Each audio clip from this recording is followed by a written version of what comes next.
You want something scandalous, think you can handle. You satisfied now? Not even close. Guess I'll have to try a little harder. With you, I'll break it down more. 'Cause you like that.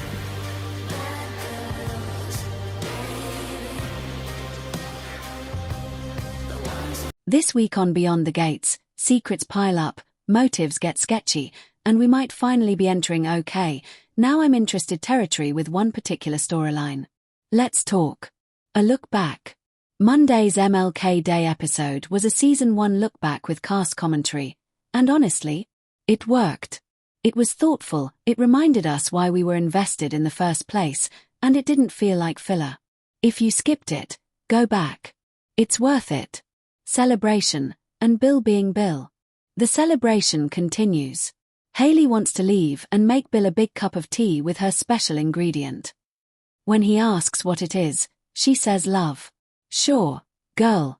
Bill decides to stay. He then happens upon Daphnee while she's exhaling because of course he does and proceeds to remind her that he knows all her exhales. All of them. He tells her to take care of herself and reassures her that he's always there for her. Hayley slides in to make sure that reassurance applies to her too. Andre shows up, kisses Daphnee, and Bill's eyes immediately turn green. Bill excuses himself to make a call, and Hayley follows right behind him like a loyal puppy. Andre jokes that maybe it was his cologne. Daphnee says if it is, they should bottle it. Champagne flows. Naomi and Jacob leave. Andre runs after Naomi to return her phone, and Bill sees his opening. Hayley and Andre walk in on Bill and Daphnee mid-awkward. Hayley wants to leave, but Bill pivots to Anita and drags everyone into a nostalgia spiral about Naomi's cotillion. Hayley fakes a spill. Daphnee and Andre take off. At the bar, Hayley asks for a towel, and Leslie immediately starts poking at her because chaos never sleeps. Chelsea is playing with fire. Chelsea tells Madison the news, and they go to the uptown to celebrate. Unfortunately, they run into Chelsea's old dealer, and Chelsea gets pills. Madison is not okay with it, and as a neurologist, she understands exactly how dangerous this is. Chelsea's partygirl side is clashing hard with Madison's reality-based concerns, and this relationship is already on shaky ground. Homewreckers, mobsters, and blackmail. Leslie learns from Vanessa that Joey plans to dedicate the clinic to Doug and immediately goes to the casino to shut it down. Joey responds by showing her a video, apparently bad enough to make her fall all the way back. He then uses it to blackmail her into staying in line. Leslie reminds him that while she may be down sometimes, she's never out. Joey gives her the thumb drive anyway. Leverage is leverage. Nicole gets her groove back. Kill is back asking after Nicole, and his meeting with Carlton reveals that these two have way more in common than expected. Day. Nicole and Vanessa catch up and talk about Deanna, and I'm calling it now. Deanna is coming back. She will model for Daphnee and, more importantly, give her mother the hell Donald never did. I am ready. Nicole and Carlton go on their date and run into Shanice and Ted. Nicole clocks immediately that Shanice wants to clear the air. Shortly after, Nicole and Carlton leave. Back at Nicole's place, things turn very carnal. The chemistry is real. That said, Carlton is still a snake and I don't trust him, yet. Shanice deserves better. Shanice tries to talk to Nicole but keeps getting interrupted. When she opens up to Ashley, she sounds unsure of herself, and it only gets worse on her date with Ted. Ted talks to Shanice like she hasn't lived. Utensils. Fine dining. Let's pause. Shanice is a nurse supervisor and a physical therapist. She makes her own money. She is not dazzled by forks. This feels like they're trying to write a makeover fantasy for Shanice, and instead it just shrinks her while making Ted look like an asshole. When Nicole and Carlton leave, Ted grins and yes, it feels like he's using Shanice because Nicole is dating Carlton. I said what I said. Shanice, however, is oblivious and apparently horny, because she and Ted end up back at his hotel. Their chemistry is sweeter, I'll give them that, but I still don't trust his motives. Later, Leslie confronts Shanice at the hospital and warns her to stay away from what is hers. Shanice holds her ground, but the energy is unsettling.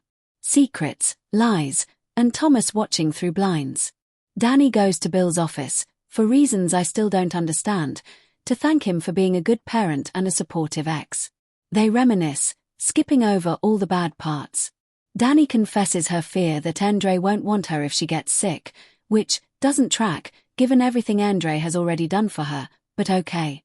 She kisses Bill. She initiates it. She pulls back, but the line is crossed. The real problem. Thomas saw everything, watching through the office blinds like a creep. Bill later offers Thomas a junior partner promotion, clearly to appease him and keep him quiet. We already know Thomas is an opportunist, but this makes me wonder if he's more calculated than we thought.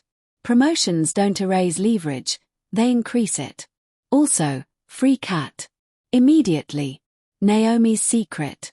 Naomi has the gene variant. She doesn't want to worry her mother or grandmother, knowing they're already overwhelmed. She considers telling Jacob but decides against it.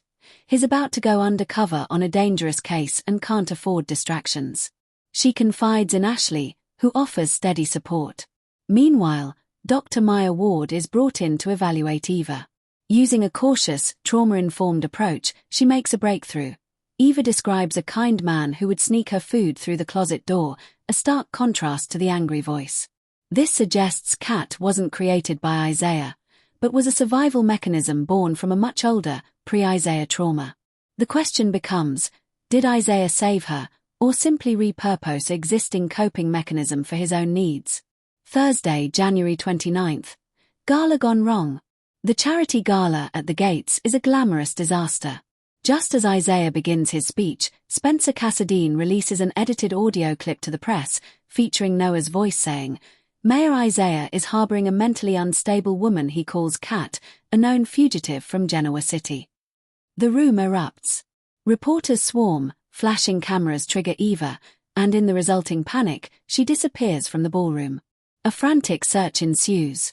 Isaiah finds her not in their usual spots, but in the old, disused servants' quarters of the mansion, curled inside a narrow wardrobe. She is not Eva. In a chilling, flat voice, Kat looks at Isaiah and says, "You're not the worst keeper. But the cage is still a cage." This devastating line confirms Maya's theory and shatters Isaiah's foundational belief that he was her savior. Friday, January 30th, legal lines drawn. The fallout is immediate. Michael Baldwin arrives from Genoa City, accompanied by Christine Blair, on a video call. They meet with Port Charles DA, Robert Scorpio, presenting the evidence of identity concealment and potential coercion. They argue for Eva's removal to a secure facility in Genoa City. Robert, while sympathetic, is a staunch defender of Port Charles sovereignty and deeply suspicious of Julian Ashford's hand in this. In a stunning move, Isaiah, advised by his own suddenly doubting lawyer, agrees to a temporary, supervised separation. He stipulates that Eva remains in Port Charles under the joint care of Dr. Maya Ward and a specialist brought in by Christine. This is not a surrender, but a strategic retreat to de-escalate the legal war and, perhaps, a genuine moment of guilt-driven doubt. The week ends with two cliffhanger. As Eva is gently escorted to a private medical suite, she whispers to Isaiah,